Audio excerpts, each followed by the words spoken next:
अच्छा बेटा, तो लास्ट क्लास तक हम लोगों ने बोहर की थ्योरी के तमाम मामलात और हाइड्रोजन का स्पेक्ट्रम देख लिया था।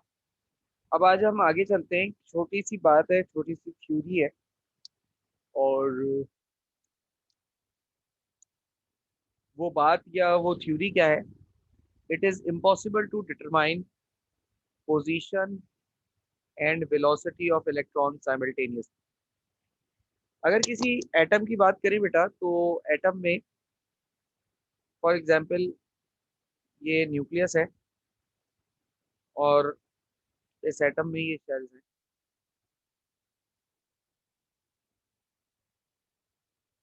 ठीक है।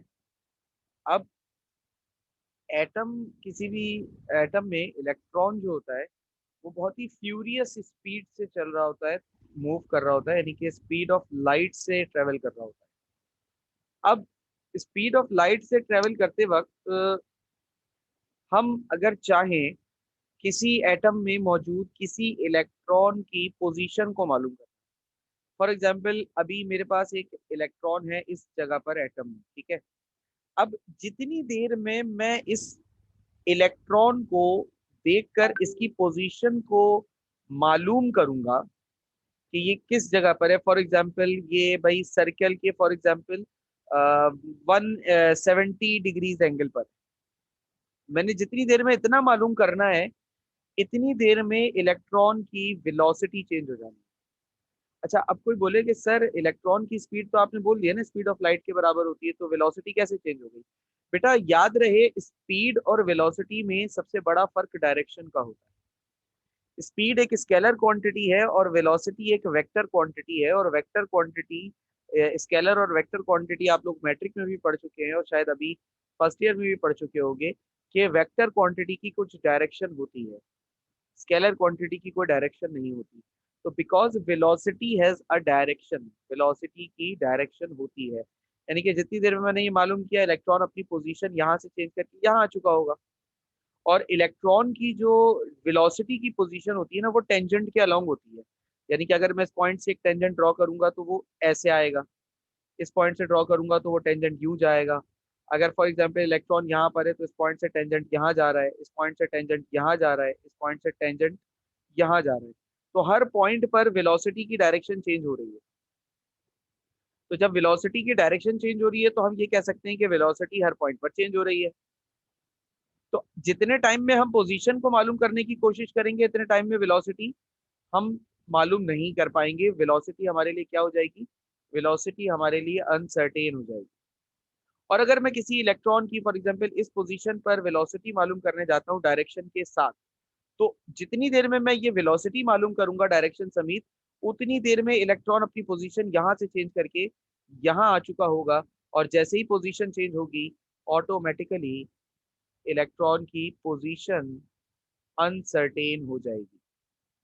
यानी कि हेजनबर्ग आसान लफ्जों में ये कह रहा है कि आप किसी भी इलेक्ट्रॉन की पोजीशन और वेलोसिटी एटम में एक साथ मालूम नहीं कर सकते। एक वक्त में एक मालूम करोगे, दूसरा मालूम नहीं कर सकते।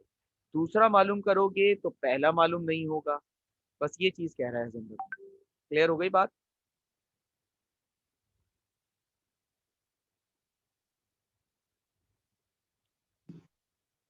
बेटा ये बात समझ में आ गई सबको? जी सर।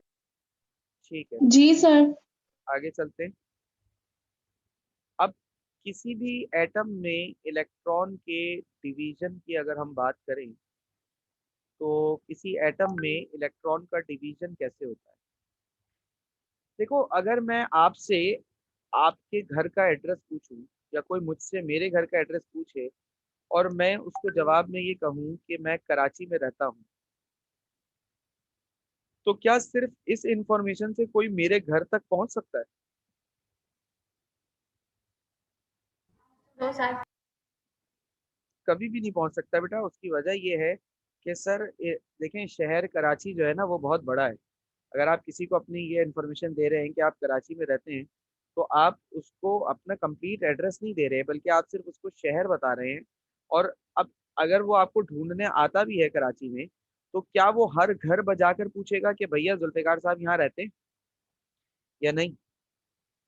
तो ये तो सर कतई तौर पर नामुमकिन है। कराची इतना बड़ा शहर है, इतने बड़े शहर में क्या हम कोई हर घर बजा के जो है वो हर घर का गेट बजा कर पूछते जाएंगे कि भाई यहाँ पर ये साहब रहते हैं या नहीं रहते? ठीक है ना? तो ये तो इंफॉर्मेशन कतई तौर पर इनकम्प्लीट सी इंफॉर्मेशन है। अच्छा, अगर मैं किसी को कहूँ कि भाई मैं फेडरल बी एरिया मैं फेडरल बी एरिया ब्लॉक 20 में रहता हूँ।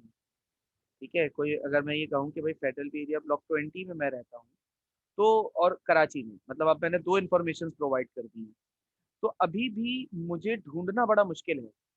गो कि अब आसानी ये हो चुकी है, पहले तो पूरा शहर था ढूंढने के लिए, अब उस शहर का सिर्फ एक मोहल्ला है, लेकिन इस मोहल्ले में भी हजारों घर और पता नहीं कितने फ्लैट्स मौजूद हैं कि जहां पर मैं रहता हूँ। तो अब मसला ये है कि अब इस मोहल्ले में भी आकर क्या हम हर घर का गेट बजाएं और पूछें क्या जुल्फिकार साहब यहाँ रहते हैं या नहीं रहते? सर ये भी इंफॉर्मेशन कंप्लीट नहीं है। अच्छा, अब मैं कहूँ कि भाई इस मोहल्ले में एक मकान नंबर है R570, तो मैं यहाँ रहता हूँ। अब इंफॉर्मेशन मुकम्मल हो गई। भाई मुझे शहर का पता चल गया, मैं जब आऊंगा पाकिस्तान तो मैं इस शहर आऊंगा, इस शहर के बाद इस शहर के इस मोहल्ले में आऊंगा, इस मोहल्ले के इस घर पे आऊंगा, तो मुझे जुल्फिकार साहब मिल जाएंगे। ये है मेरा कंप्लीट एड्रेस। इलेक्ट्रॉन के बारे में हम एटम में हमेशा ये कहते आए हैं कि इलेक्ट्रॉन जो है वो शेल में रहता है। 9 क्लास तक आपने ये बात बारहा सुनी होगी कि इलेक्ट्रॉन कहाँ रहता है। भाई इलेक्ट्रॉन रहता है शेल में। तो ये जो शेल वाली बात है ना बेटा, ये इनकम्प्लीट है। ये ऐसे ही है जैसे मैं कह दूं कि मैं कहाँ रहता हूँ, भाई मैं कराची में रहता हूँ। असल में होता ये है कि एटम के अंदर मोहल शेल में मोहल्ला होता है। उस मोहल्ले में एक घर होता है जहां पर इलेक्ट्रॉन रहता है। पहले शेल में एक मोहल्ला होता है, दूसरे शेल में दो मोहल्ले होते हैं, तीसरे शेल में तीन मोहल्ले होते हैं, चौथे शेल में भी चौथे शेल में चार मोहल्ले होते हैं।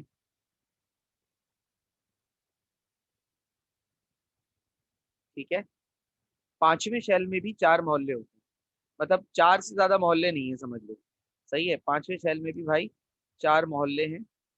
ये तीन मोहल्ले हो गए और ये चौथा। ठीक है भाई, हर शेल में, पहले शेल में फर्स्ट शेल होगा उसमें एक मोहल्ला होगा, सेकंड शेल होगा उसमें दो मोहल्ले होंगे, थर्ड शेल होगा उसमें तीन मोहल्ले होंगे, चार फोर्थ शेल होगा उसमें चार मोहल्ले होंगे, फिफ्थ शेल होगा उसमें भी चार मोहल्ले ही होंगे। अच्छा, पहले शेल को हम अल्फाबेटिक ऑर्डर में यानी कि कैपिटल के से बुलाते हैं, दूसरे शेल को हम कैपिटल एल कहते हैं, तीसरे को कैपिटल एम, चौथे को कैपिटल एन, चौथे पांचवे को कैपिटल ओ, फिर पी, इस तरीके से सो ऑन चलता रहता है। अब किस मोहल्ले में घर कितने हैं? भाई ये जो पहला शैल है इसमें एक ही मोहल्ला है, इसमें एक ही घर होता है। दूसरे शैल में जो दो मोहल्ले हैं उन दो मोहल्ले में से एक मोहल्ले में एक घर और दूसरे मोहल्ले में तीन घर होते हैं। तीसरे शैल के तीन मोहल्लों में से एक मोहल्ले में एक घर होता है, दूसरे मोहल्ले में तीन घर होते हैं और तीसरे मोहल्ले में पांच घर होते हैं। चौथे शैल में चार मोहल्ले हैं तो एक मोहल्ले में एक घर होता है, दूसरे मोहल्ले में तीन घर होते हैं, तीसरे मोहल्ले में पांच घर होते हैं और चौथे मोहल्ले में सात घर होते हैं। ठीक है, और इसी तरीके से जो ये पांचवा जो शैल बनाया, अब इसमें भी चार मोहल्ले नजर आ रहे हैं। तो पहले शैल में एक वो होता है, एक पहले मोहल्ले में एक घर होता है, दूसरे मोहल्ले में तीन घर होते हैं, तीसरे मोहल्ले में पांच घर होते हैं और चौथे मोहल्ले में सात घर होते हैं। ठीक है, तो असल में इलेक्ट्रॉन के लिए जब हम कहते हैं ना कि इलेक्ट्रॉन शेल में रहता है, तो हम इनकम्प्लीट इंफॉर्मेशन दे रहे होते हैं। हम सिर्फ इस शहर का पता दे देते हैं जिसमें इलेक्ट्रॉन होता है, और असलियत में अगर हमें सही में किसी एटम में इलेक्ट्रॉन को ढूंढना है तो हमें अ, उस शहर के साथ साथ उसके मोहल्ले और उसके घर का पता भी देना चाहिए। अब किसी एटम में जब हम कहते हैं ना कि शेल होता है, तो सिर्फ शेल नहीं होता। शेल और फिर होता है सब शेल, और उस सब शेल के अंदर होता है ऑर्बिटल। ये होता है एटम का, इलेक्ट्रॉन का कंप्लीट एड्रेस। अच्छा, शेल को हम ऑर्बिट भी कहते हैं, और सब शेल को हम सब ऑर्बिट भी कहते हैं, और ऑर्बिटल खैर ऑर्बिटल ही कहलाता है। तो शेल या ऑर्बिट जो है वो शहर है समझ लो, सब शेल या सब ऑर्बिट जो है वो समझ लो उस शहर का मोहल्ला है, और ऑर्बिटल जो है वो दरअसल घर है उस मोहल्ले में जहां पर इलेक्ट्रॉन होता है। तो ये वाली ऑर्बिटल वाली, शेल वाली, सब शेल वाली कहानी को अगर सही मानों में समझना है ना, तो इसके लिए सबसे बेहतरीन और आसान एग्जाम्पल ये है, शहर, मोहल्ला और घर। अगर ये एग्जाम्पल तुम्हें समझ में आ रही है तो मेरी कोई बात में तुम्हें परेशानी नहीं होगी, किसी बात में कंफ्यूजन नहीं होगी, बड़ी आसानी से बात समझ लोगे। लेकिन अगर ये एग्जाम्पल समझ नहीं आ रही तो इस एग्जाम्पल से रिलेट किए बगैर इलेक्ट्रॉन की पोजीशन को सही से डिटरमाइन करना, इलेक्ट्रॉन एटम में कहाँ है सही से पता करना नामुमकिन हो जाए। अभी तक मेरी बात सारी समझ में आ गई? Yes sir. Yes sir. Yes sir. Shot ले लीजिए बेटा, फिर आगे चलेंगे।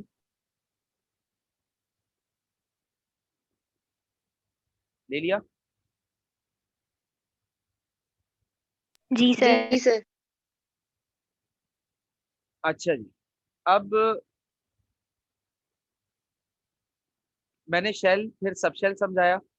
अच्छा, अब सब शेल जो है वो हमारे पास चार नाम से होते हैं। जैसे कि हमारे पास के शेल होता है, एल शेल होता है, एम शेल होता है, एन शेल होता है, ओ शेल होता है, पी शेल होता है, और भी होते हैं, फिलहाल ये छह रखी है। अब इसी तरीके से उस शेल में जो मोहल्ला होता है उसके भी नाम होते हैं। के शेल में एक ही मोहल्ला होता है, एस। एल शेल में दो मोहल्ले होते हैं, एक एस होता है, एक पी होता है।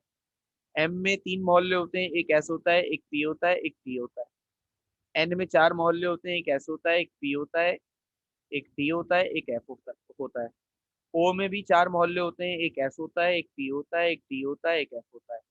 पी में भी चार मोहल्ले होते हैं, एक एस होता है, एक पी होता है, एक डी होता है, एक एफ होता है। ठीक है ना? तो ये हमारे पास ये वाली जो टर्म है ये शेल है, और ये वाली टर्म जो है वो हमारे पास सब शेल है। Is that clear? जी। अच्छा, अब आप एक काम कर लें, स्क्रीनशॉट ले लें, फिर आगे चलें।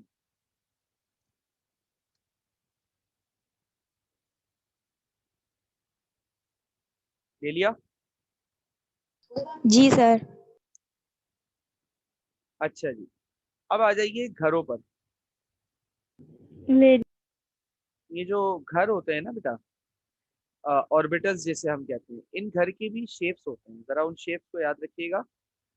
एस ऑर्बिटल जो होता है, अच्छा सर अभी तो आपने एस सबशेल बताया था, अब आप एस को ऑर्बिटल कह रहे हैं।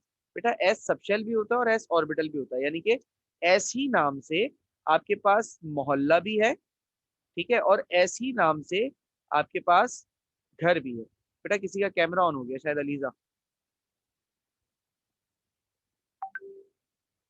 सबशेल भी होता है इसी नाम से, और ऑर्बिटल भी होता है इसी नाम से। Is that clear? अब एस यस। एस का शेप होता है बेटा स्फेरिकल, यानी कि एस ऑर्बिटल यानी जो घर होता है वो इस तरीके से सर्कुलर शेप का होता है। पी ऑर्बिटल डम्बेल होता है, ठीक है। डम्बेल कैसा शेप होता है? वो पुराने जमाने की घड़ियां आती थी ना ऐसी, जिसके अंदर मट्टी डली हुई होती थी, ऊपर की तरफ मट्टी है, वो नीचे ड्रॉप बाय ड्रॉप करके गिरता रहता था, थोड़ा थोड़ा करके मट्टी, वो उसी शेप का यहाँ पे, इसको इस शेप को हम कहते हैं डम्बल शेप, ठीक है ना। तो पी ऑर्बिटल आपके पास डम्बल शेप का होता है। डी ऑर्बिटल डबल डम्बल होता है, यानी कि इस तरीके से दो लूप्स होते हैं आपके पास, डबल लूप। और एफ ऑर्बिटल बड़ा कॉम्प्लेक्स होता है, इसके अंदर मल्टीपल डम्बल लूप्स होते हैं थ्री डायमेंशनल वे में, तो इसलिए एफ ऑर्बिटल को ड्रॉ करना बड़ा मुश्किल होता है, हम हाथों से ड्रॉ नहीं करते। मैक्सिमम जो हम ड्रॉ करते हैं वो एस पी या डी ऑर्बिटल ड्रॉ करते हैं, इससे ज्यादा हम ड्रॉ नहीं करते। क्लियर है मेरी बात? Yes sir. स्क्रीनशॉट ले लीजिए बेटा, फिर आगे जी सर।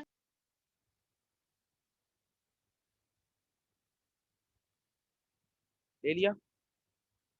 जी सर। ओके। अब आ जाइए क्वांटम नंबर्स पे। अब देखिए क्वांटम नंबर्स क्या है। तो क्वांटम नंबर्स बेसिकली इलेक्ट्रॉन का एड्रेस है। Yes sir. जैसे अभी मैंने आपको एक एड्रेस बताया कि भाई अच्छा ये एड्रेस फेक है, घर नहीं पहुंच जाना, कोई किसी और का घर है ये। आर, मैंने भी आप लोगों को एड्रेस बताया कि house number R570, FB area, block 20, Karachi. ये मैंने आपको एड्रेस बताया। अब इस एड्रेस में सबसे काम की जो 3 इंफॉर्मेशन हैं वो क्या है? एक तो शहर का नाम, ठीक है, दूसरा मोहल्ले का नाम, और तीसरा मकान नंबर। ये 3 वो इंफॉर्मेशन हैं जिसकी बुनियाद पर मुझे ट्रेस किया जा सकता है। तो इसी तरीके से इलेक्ट्रॉन के बारे में भी तो आपको कुछ एड्रेस मिलेगा ना। तो इलेक्ट्रॉन का एड्रेस जो है ना वो ये क्वांटम नंबर्स की सूरत में मिलता है। A set of 4 quantum numbers with which we can get complete information about all the electrons in an atom. इसी एटम में जो इलेक्ट्रॉन्स हैं उनकी कंप्लीट इंफॉर्मेशन हमें मिल जाती है इन 4 क्वांटम नंबर्स की मदद से। अच्छा, कौन सी इंफॉर्मेशन मिलती है? लोकेशन, कहाँ है इलेक्ट्रॉन, उसकी एनर्जी क्या होगी, और जिस ऑर्बिटल में है वो उसकी शेप क्या होगी, वो किस स्पेस में है, क्या ओरिएंटेशन है, सारी चीजें पता चल जाती। अब हम बारी बारी इन क्वांटम नंबर्स की जानकारी को लेंगे तो आपको पता चल जाएगा। अब इसमें से जो समझ लो प्रिंसिपल क्वांटम नंबर है ये वाला, मान लो प्रिंसिपल क्वांटम नंबर जो है वो समझ लो सिटी है, जैसे कराची शहर। फिर अजीमुथल क्वांटम नंबर जो है वो मान लो एरिया है, जैसे कि federal area block 20। Magnetic quantum number basically house number है, यानी कि ये R570। अच्छा, स्पिन क्वांटम नंबर स्पिन है, ये सिर्फ और सिर्फ मॉर्फोलॉजी बताता है कि इलेक्ट्रॉन किस मॉर्फोलॉजी पर। ये हम एंड में डिस्कस करेंगे। सिटी से हमें क्या पता चलता है बेटा? शेल। एरिया से हमें पता चलता है सब शेल, और हाउस से हमें पता चल जाता है ऑर्बिटल। ये इंफॉर्मेशन हमें मिलती हैं इन क्वांटम नंबर से। अब बारी बारी इन क्वांटम नंबर्स को भी हम देखेंगे, इनकी वैल्यूज को, और इनके बारे में भी जानकारी हासिल करेंगे। उससे पहले मैं चाहूंगा कि आप लोग स्क्रीनशॉट ले लें, और कोई सवाल है तो पूछ लें। सर एक बात पूछनी है। पूछिए बेटा। सर अगर ये जैसे हमने शेल और ये क्वांटम नंबर और ये सब ऑर्बिटल की अगर वैल्यूज सेम हो, जैसे एस एस ही हो, तो हमें कैसे पता चलेगा ये इलेक्ट्रॉन का ऑर्बिट के बारे में बता रहे हैं या उसके कोई सब शेल के बारे में है? बेटा असल में ये हमें सारी इंफॉर्मेशन क्वांटम नंबर से मिल जाती है। ये एस और ये सारी चीजें भी हमें इन्हीं क्वांटम नंबर से पता चलती हैं, और किसी भी इलेक्ट्रॉन के चारों क्वांटम नंबर्स की वैल्यू एक जैसी नहीं हो सकती। 3 की एक जैसी हो जाएगी, 2 की एक जैसी हो जाएगी, 1 की एक जैसी हो जाएगी, चारों एक जैसी हो ये मुमकिन ही नहीं। ठीक है, इस हवाले से भी रूल है, पॉलीज ठीक है एक्सक्लूजन सर। प्रिंसिपल आगे आएगा, हम पढ़ते जाएंगे। ठीक है। अच्छा, तो स्क्रीनशॉट ले लिया? जी सर। चलिए आगे चलते हैं। अब सबसे पहले हमारे पास है, आ गया है प्रिंसिपल क्वांटम नंबर। अब प्रिंसिपल क्वांटम नंबर हमें क्या बताएगा? प्रिंसिपल क्वांटम नंबर हमें नंबर ऑफ शेल की जानकारी देगा। अच्छा, अल्फाबेटिकली इनको हम KLMNOP इस तरीके से कहते हैं, कैपिटल लेटर्स में एक्सेट्रा। नंबर्स की सूरत में अगर बात करें, चूंकि बात हो रही है क्वांटम नंबर्स की, तो नंबर भी तो होना चाहिए ना। अच्छा, प्रिंसिपल क्वांटम नंबर को हम स्मॉल n से डिनोट करते हैं, और इसके नंबर 1 से शुरू होते हैं और इन्फिनिटी तक जाते हैं। ठीक है, 1 से शुरू होके इन्फिनिटी तक जा रहे हैं। इनफाइनाइट नंबर ऑफ शेल्स हो सकते हैं किसी भी एटम में, हमें नहीं पता कितने होते हैं, बस इनफाइनाइट नंबर्स हो सकते हैं। हम इनफाइनाइट कहकर अपनी जान छुड़ा लेते हैं बेसिकली। लेकिन कोई ना कोई एक मुकाम ऐसा होता है कि जो इनफाइनाइट होता है, यानी कि उसके बाद एटम में से इलेक्ट्रॉन बाहर निकल जाता है। ठीक है ना, ये भी बात हमें पता है, 9th क्लास में हमने केमिकल बॉन्डिंग पढ़ी हुई है। तो इलेक्ट्रॉन एटम में से बाहर निकल जाता है, तो एक सर्टेन लिमिट होती है, but we don't know that limit कि कितने शेल्स होते हैं इलेक्ट्रॉन एटम में ना। तो इसलिए हम कह देते हैं इनफाइनाइट नंबर ऑफ शेल्स हैं, और वैल्यूज जो है शेल की वो 1 2 3 4 एंड सो ऑन होती है इस तरीके से। ठीक है, क्लियर है ये बात मेरी?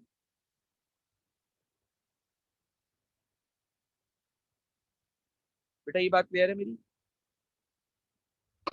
Yes sir. जी सर। ओके। अच्छा, अब जब आपको प्रिंसिपल क्वांटम नंबर पता चल गया तो अब आगे चलते हैं। अब दूसरा हमारे पास क्वांटम नंबर क्या है? दूसरा क्वांटम नंबर हमारे पास है अजीमुथल क्वांटम नंबर। अच्छा, अजीमुथल क्वांटम नंबर हमारे पास क्या बताता है? अजीमुथल क्वांटम नंबर हमारे पास सब शेल बताता है। और सब शेल जो है वो बेसिकली हमारे पास इसकी जो वैल्यूज होती हैं। अच्छा, अजीमुथल क्वांटम नंबर को एल से, स्मॉल एल से डिनोट करते हैं और इसकी वैल्यू 0 से शुरू होती है। 0 1 2 3 4 एंड सो ऑन। ठीक है। अच्छा, एक चीज और है, जो वैल्यू n की होगी ना अजीमुथल क्वांटम नंबर की वैल्यू उससे एक वैल्यू कम होती है। जैसे अगर n 1 है तो अजीमुथल जो है वो 0 होगा, n अगर 2 है तो अजीमुथल जो है वो आपके पास 1 होगा, इस तरीके से। अच्छा, जीरो अजीमुथल s होता है, 1 अजीमुथल p होता है, 2 अजीमुथल d होता है और 3 अजीमुथल f होता है। ठीक है। अब बारी बारी इनको समझते हैं। फॉर एग्जाम्पल पहला शेल है जिसका n है 1, तो अगर n 1 होगा तो l उसका क्या होगा? 0। और 0 का मतलब क्या है कि उसके अंदर सिर्फ एक ही मोहल्ला है, यानी कि s। अगर n आपके पास 2 है तो 2 का मतलब अजीमुथल क्या होगा? जल्दी बताओ। सर 1। 1 1 होगा, गुड। और 1 का मतलब क्या है? p। तो इसका मतलब इसमें दो मोहल्ले होंगे, s होगा और p होगा। मतलब 1 का मतलब p है, p का मतलब ये मत समझ लेना कि सिर्फ p होगा, p से पहले वाला जो होगा वो शामिल होगा लाजमी तौर। ठीक है ना? इसी तरीके से n अगर 3 होगा तो बताओ अजीमुथल क्या होगा? 2। 2 2 होगा। अब अजीमुथल अगर 2 है फॉर एग्जाम्पल, तो 2 का मतलब क्या होता है? 3 मोहल्ले। क्या 2 का मतलब क्या होता है बेटा? सर 3 वो होंगे मोहल्ले। हाँ, डी डी यानी कि 3 मोहल्ले होंगे, सही है, एस पी और डी। Very good. अच्छा, अगर मेरे पास एन 4 होगा तो एल क्या होगा? 3 3। 3। अब इसमें 4 मोहल्ले हो जाएंगे, एस पी डी और एफ। अच्छा सर, अगर एन हमारे पास 5 हो तो एल क्या होगा? एल 4 ही होगा, एल 4 ही होगा। लेकिन सर 4 तो जो है वैल्यू वो है ही नहीं, मतलब अजीमुथल में। आप उसको 4 ही ले लोगे, उसके बाद जितने भी होते हैं मैंने यही बताया ना, 4 ही होते हैं उसमें, 4 से ज्यादा नहीं होते। तो आप 4 ही लेके चलते रहना। समझ में आ गई ये वाली बात? जी सर। अच्छा, अब एक और बात, एस ऑर्बिटल की जो एनर्जी होती है एस मोहल्ले की, वो सबसे कम होती है, पी की उससे ज्यादा होती है, डी की उससे ज्यादा होती है और एफ की सबसे ज्यादा होती है। यानी अगर इलेक्ट्रॉन एस में है तो इसका मतलब सबसे कम एनर्जी पर है, पी तो मतलब एस से ज्यादा, डी तो इसका मतलब एस पी से ज्यादा। और अगर इलेक्ट्रॉन एफ में है तो इसका मतलब एस पी डी सबसे ज्यादा इलेक्ट्रॉन की एनर्जी एफ में है। ये बात समझ में आ गई? Yes sir. ठीक। तो हमें इलेक्ट्रॉन के शहर का और इलेक्ट्रॉन के मोहल्ले का पता चल चुका है। अब जरा स्क्रीनशॉट ले लो और अगर कोई सवाल है तो पूछ लो, फिर हम आगे चले।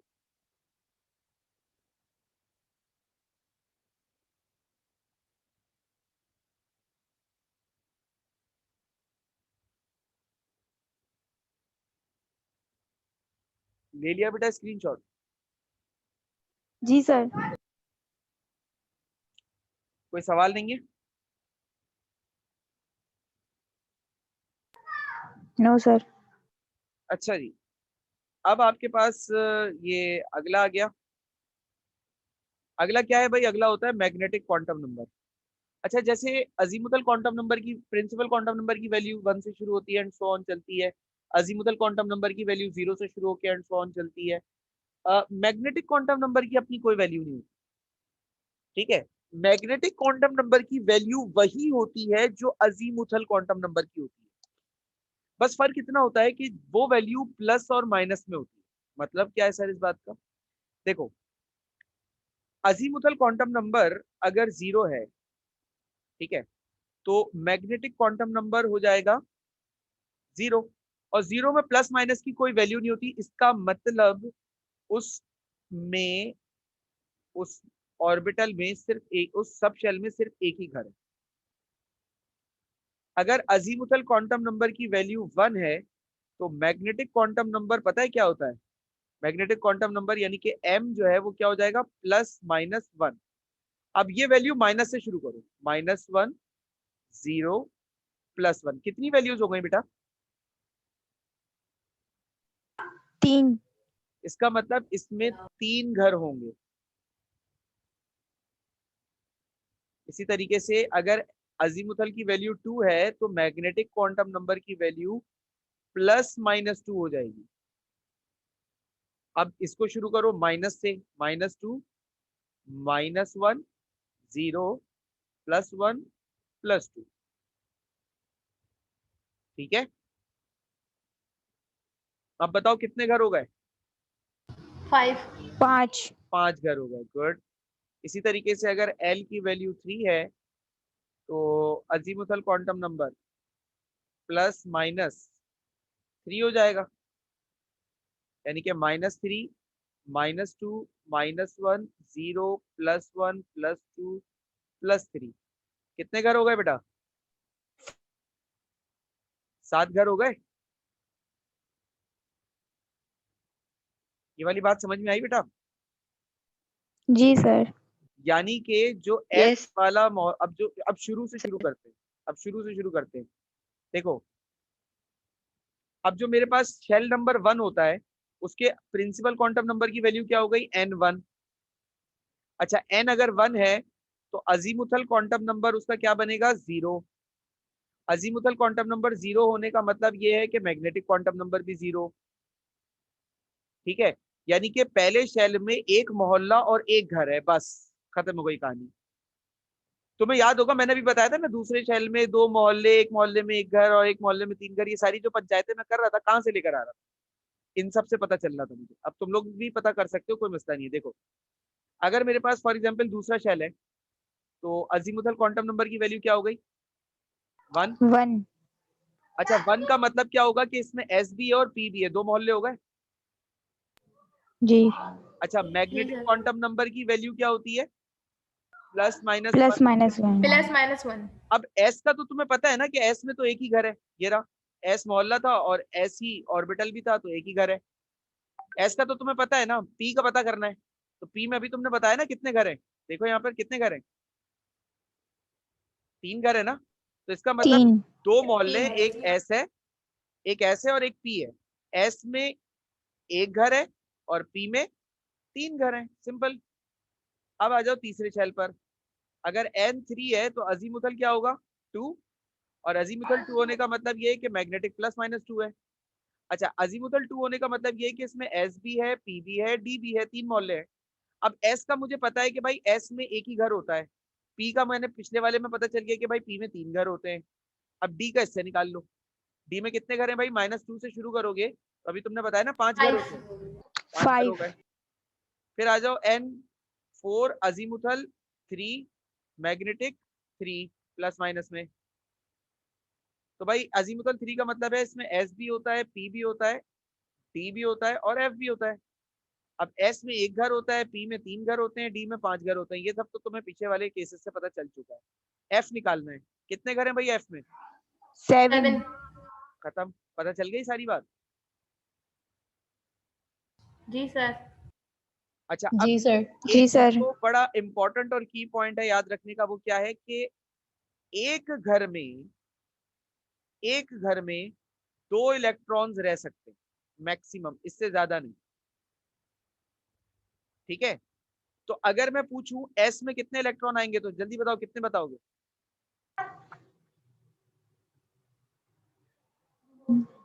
2। 2 इलेक्ट्रॉन्स आएंगे। 2। और पी में कितने इलेक्ट्रॉन आएंगे?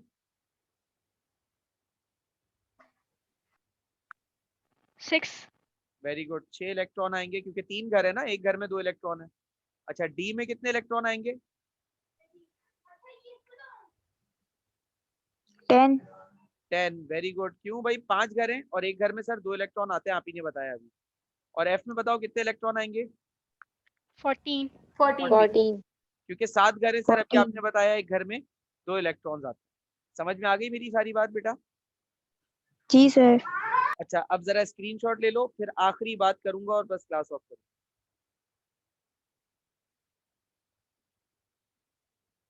ले लिया स्क्रीनशॉट? जी सर। बेटा अभी तक कोई सवाल जी सर। या कंफ्यूजन अगर किसी को है तो वो पूछ सकता है।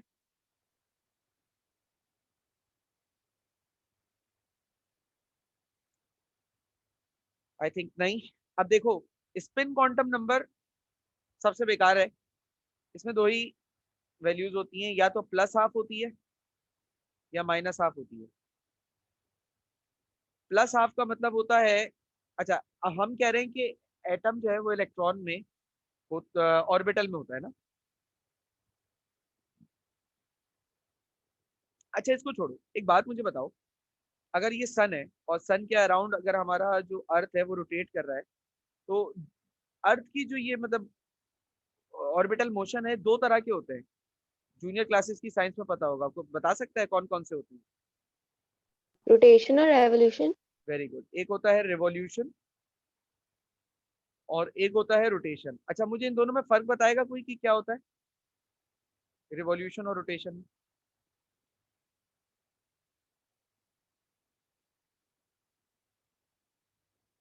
फर्क बताएगा बेटा कोई?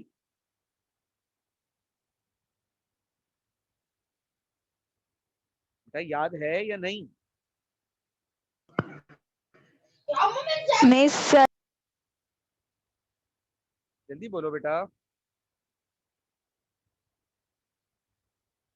नहीं सर, याद नहीं आ रहा। ठीक है बेटा, दो चीजें हैं, एक रेवोल्यूशन एक रोटेशन। अर्थ जो पूरा साल एक चक्कर लगाती है ना जमीन के अराउंड, उसको कहते हैं हम रेवोल्यूशन। और अर्थ जो अपने ही एक्सिस पर गोल गोल घूमती रहती है ना, जैसे हम कहते हैं ना कि अर्थ का, अगर मिसाल के तौर पे ये अर्थ है, अर्थ का आधा हिस्सा भी सूरज के सामने, तो इस तरफ डे होगा और इस तरफ नाइट होगी। फिर कुछ टाइम बाद ये अर्थ रोटेट करेगी और ये जो दूसरा वाला आधा हिस्सा है इस तरफ रोशनी हो जाएगी, इस तरफ रात हो जाएगी। ये रोटेशन है, अपने ही गिर्द घूमना रोटेशन है। और सूरज के अराउंड घूमना रिवॉल्यूशन है। इसी तरीके से इलेक्ट्रॉन भी ना एटम में दो तरह की मूवमेंट करता है, एक रिवॉल्यूशन एक रोटेशन। रिवॉल्यूशन उसका एटम के न्यूक्लियस में होता है, मतलब न्यूक्लियस के गिर्द गोल गोल घूमता है। और रोटेशन अपने ही ऑर्बिट में गोल गोल घूमना होता है। ठीक है, यानी कि अगर मैं ये ऑर्बिटल है फॉर एग्जांपल, इसमें एक इलेक्ट्रॉन है, ये ऑर्बिटल पूरा का पूरा ऑर्बिटल घूमे जा रहा है गोल गोल, तो ये रिवॉल्यूशन है। और इस ऑर्बिटल के अंदर इलेक्ट्रॉन घूमे जा रहा है, तो उसे कहते हैं रोटेशन। स्पिन क्वांटम नंबर हमें ये वाली रोटेशन बताता है कि इलेक्ट्रॉन ऑर्बिटल के अंदर कैसे घूम रहा है। इलेक्ट्रॉन के अंदर, ऑर्बिटल के अंदर इलेक्ट्रॉन दो तरह से घूम सकता है, या तो इस तरीके से क्लॉकवाइज, या तो इस तरीके से एंटी क्लॉकवाइज। क्लॉकवाइज की वैल्यू प्लस हाफ होती है और एंटी क्लॉकवाइज की वैल्यू माइनस हाफ होती है। इसको हम इस तरीके से बनाते हैं, ऊपर वाला एरो क्लॉकवाइज रोटेशन को इंडिकेट करता है, नीचे वाला एरो एंटी क्लॉकवाइज रोटेशन को इंडिकेट करता है, क्योंकि एक ऑर्बिटल में दो से ज्यादा इलेक्ट्रॉन्स नहीं होते। क्लियर हो गई बात बेटा? जी सर। अच्छा जी सर। मेरा आज का लेक्चर एक मर्तबा सुन जरूर लेना, अगला लेक्चर लेने के लिए। कल आपकी एक्स्ट्रा क्लास भी है, 2 से क्या टाइम दिया है? 3:45, 3:30 है शायद सर। 3:30 4:45 जो भी है, खैर। तो कल लेक्चर लेने से पहले ना आज के लेक्चर को एक मरतबा सुन जरूर लेना, क्योंकि ये बात अभी लग रहा है कि समझ में आ गई है लेकिन भूल जाते हैं बच्चे। ठीक है ना, तो इसको एक मरतबा सुन जरूर लेना कल की क्लास से पहले, और फिर इंशाल्लाह आगे मजीद चलेंगे, इलेक्ट्रॉनिक कॉन्फ़िगरेशन को देखेंगे। कोई सवाल है तो पूछ सकते हैं, वरना मैं क्लास ऑफ करूँ? No sir. ठीक है बेटा, तो कल इंशाल्लाह आपसे दोपहर 2 से 3:30 की एक्स्ट्रा क्लास में मुलाकात होगी। तब तक के लिए अल्लाह हाफ़िज़।